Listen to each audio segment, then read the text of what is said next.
guys, I'm Aurora and we've just finished the pronunciation rules and now we're gonna move on to the personal pronouns, and we need them for our next lessons when we will learn how to conjugate verbs.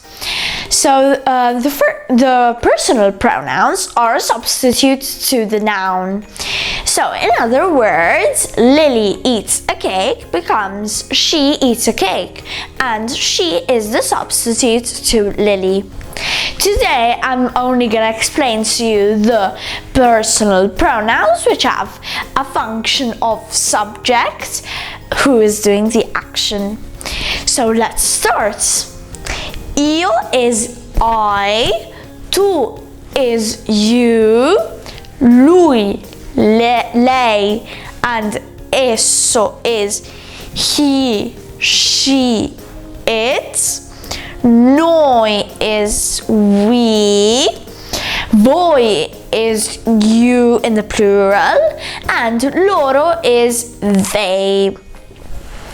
I hope you liked the lesson of today.